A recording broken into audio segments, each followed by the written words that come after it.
Сәлеметсіздер ме, құрметті көрермендер? Бүгін мен жаркое дайындаймын, сіздермен бөлісейін деп. 1 килодай ет алдым, осындай ірілеу қылып турап алдым. Етті сіздердің уақыттарыңызды алмайын деп. 1,5 килодай картошканы ашып, жуып, тазалап, осындай ірі-ірі қылып турап алдым. Морозильниктен бір тәтті бұрыш, мынандай қылып 4 бұрышты 4 бұрышты қылып турап алдым.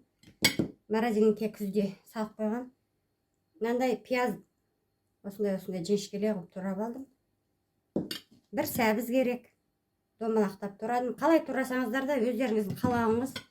Қара бұрыш, тұз керек. Қазір қуырамыз. Қазанымызға кішкене май құямыз.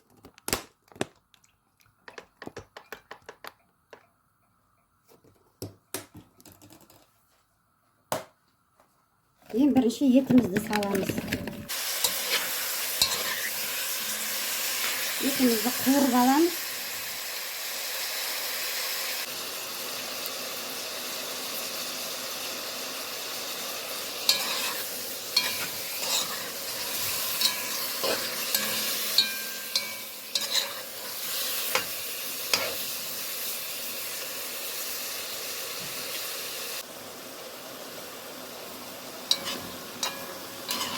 Етімізді әбден қуырып аламыз, қызартып.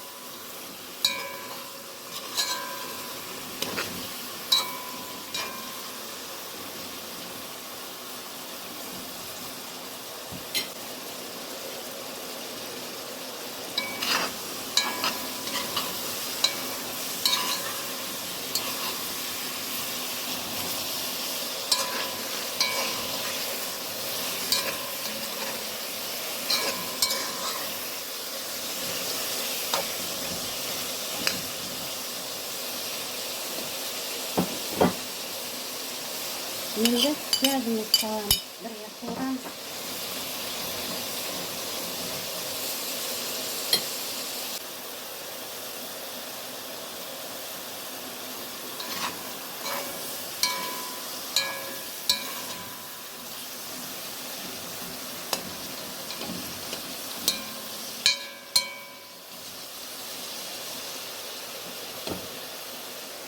Сәбізді саламыз.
Қара бұрыш саламыз.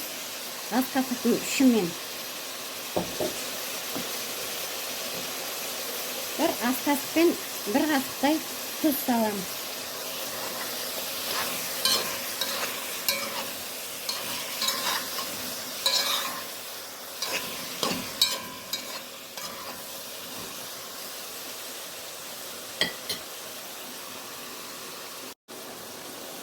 Енді бір кішкене су құямыз. Етіміз үлкендей қылып туралғаннан кейін кішкене бір 30-40 минут қайнау керек.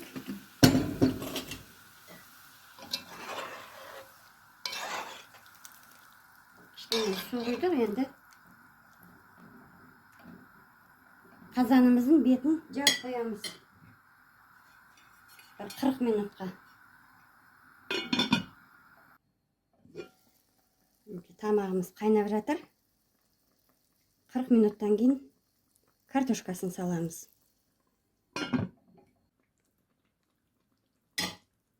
Етіміз 40 минуттай қайнады. Енді картошкасын саламыз.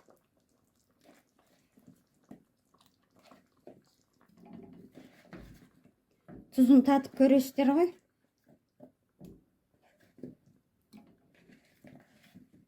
Мен бағана бір қасық тұз салғам.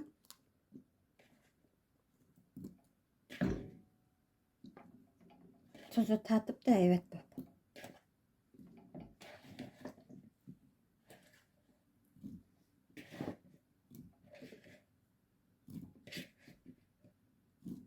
Енді картошкамызды бір 15-20 минуттай пісіріп аламыз.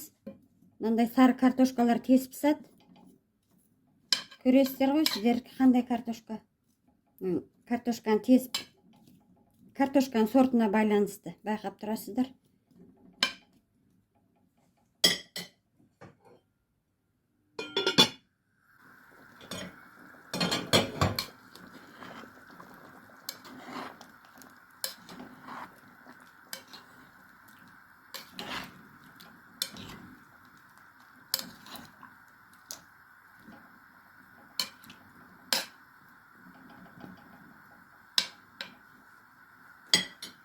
Бір 15-20 минуттан кейін көреміз, картошкасы пісті ме екен.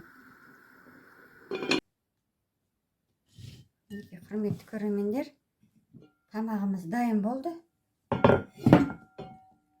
20 минутта картошкамыз пісті. Мен салып көрсетейін сіздерге.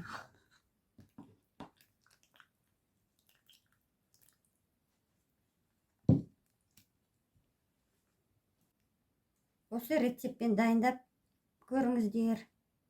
Менің каналыма тіркеліп кетіңіздер. Лайк басып, комментарий жазып.